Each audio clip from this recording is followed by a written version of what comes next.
Muchísimas gracias por mantener la sintonía con Uno más Uno. Ahora, como cada martes, es costumbre tener esta conversación con Antonio Siriaco, quien es decano de la Facultad de Ciencias Económicas y Sociales de la UAS. Y bueno, está muy alborotado el panorama económico. La OPEP ha anunciado recortes importantes en la producción de petróleo e inmediatamente tanto el petróleo de Brent como el de Texas, que es el que usamos de referencia aquí, han aumentado significativamente su precio, Siriaco. Se habla de temor a un nuevo brote inflacionario. Tú sabes que el año pasado, en el 2022, hubo un recorte.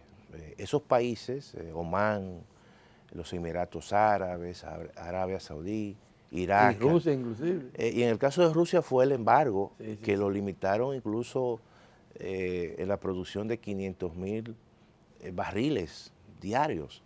Pero esos países en conjunto hicieron un recorte de 1 millón de barriles el año pasado. Pero ahora anuncian adicionalmente a ese millón 2 millones de barriles. Y eso trajo como consecuencia, evidentemente, que los precios se dispararan de repente en un 8%.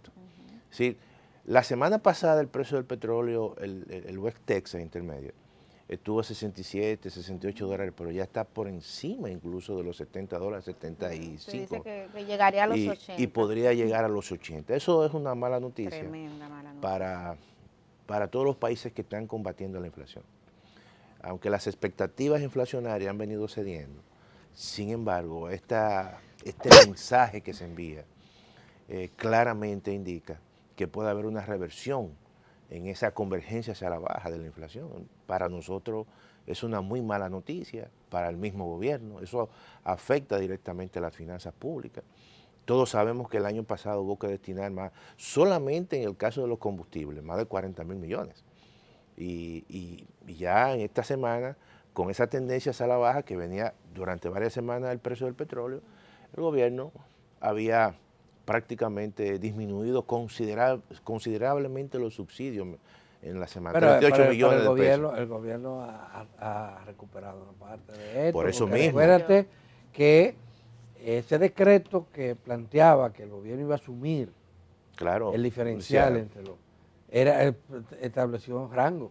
Claro, 85, 85 y 115 es la cota máxima. Pero hace mucho que está por debajo de los 85. Pero es lo que te digo, en vez de transferirle eso al consumidor, lo que hizo fue que gran parte de para reducir el subsidio. Pero, y es un subsidio que muchos dicen, usted que es economista, ayúdame a entender este asunto, que no está el subsidio porque el gobierno tiene impuestos, los combustibles tienen impuestos muy altos.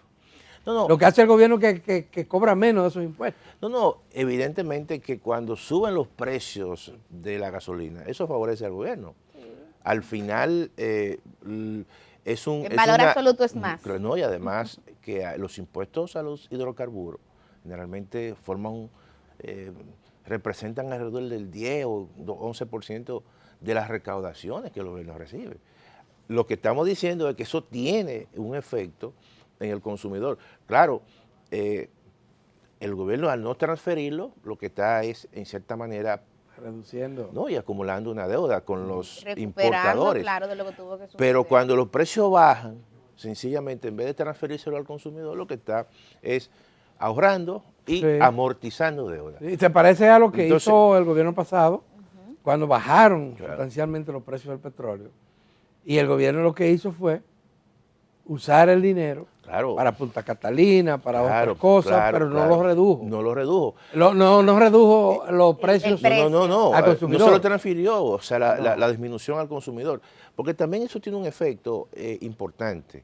El hecho de que tú dediques una gran parte de esos recursos a subsidiar, a mantener los precios, también le quita capacidad al mismo gobierno para hacer inversión pública.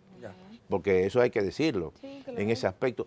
Pero en sentido general, eso es una mala noticia porque, en primer lugar, retrasa. ¿Usted cree que se va a mantener esa tendencia hacia arriba otra vez?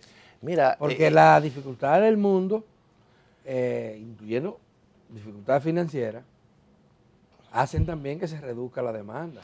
Pero lo que ocurre, Adalberto, es lo siguiente, es que el mundo de hoy es un mundo que no podemos predecir. Es inestable. Es inestable. Fíjate lo que ocurrió ayer. Eso no estaba escrito. Entonces, la planificación hoy en día prácticamente es una planificación muy limitada. Lo que ocurrió ayer.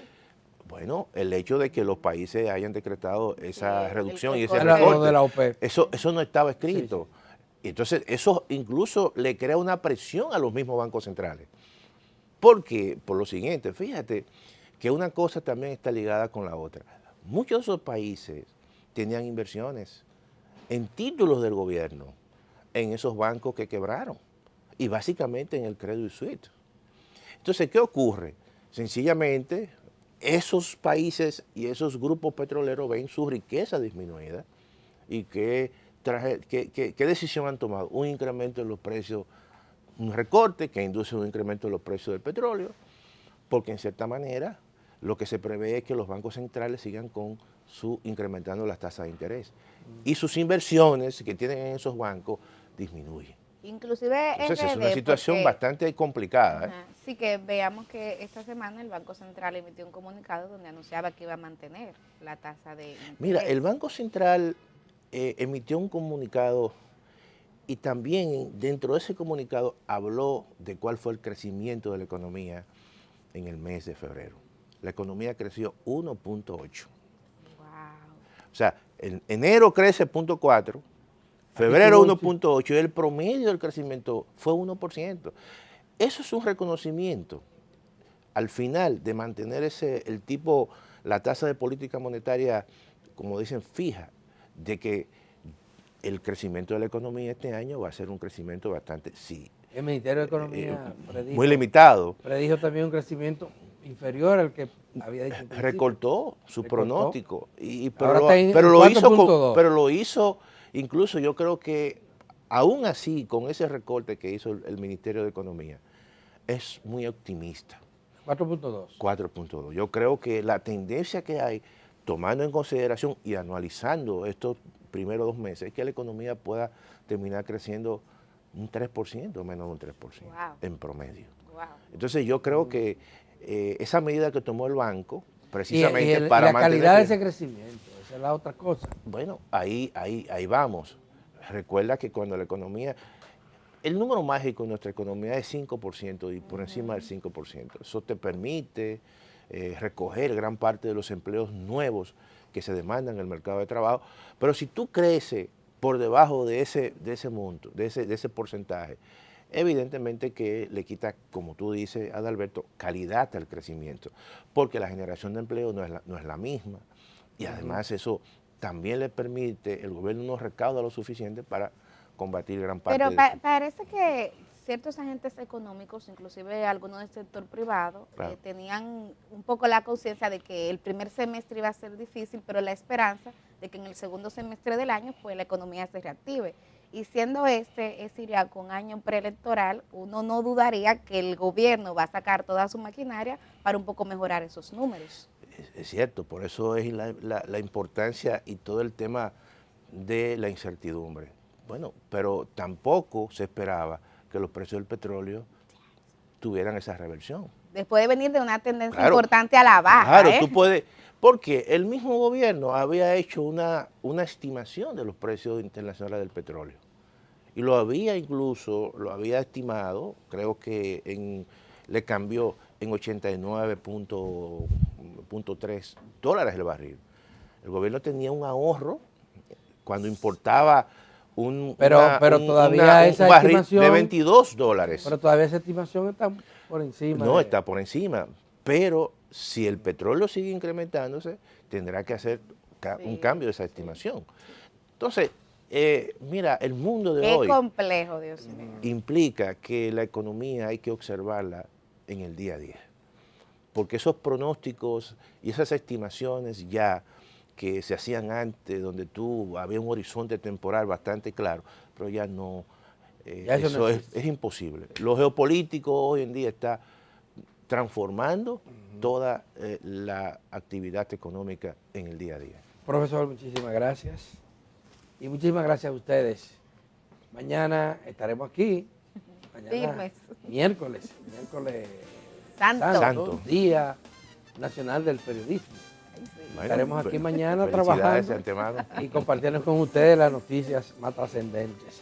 Y ya mañana, bueno, mañana no, hoy, si ustedes se mantienen con Teleantillas, se van a enterar, después de las 10, cuál es la sentencia que se va a emitir con relación a la medida de coerción contra los implicados en Calamar.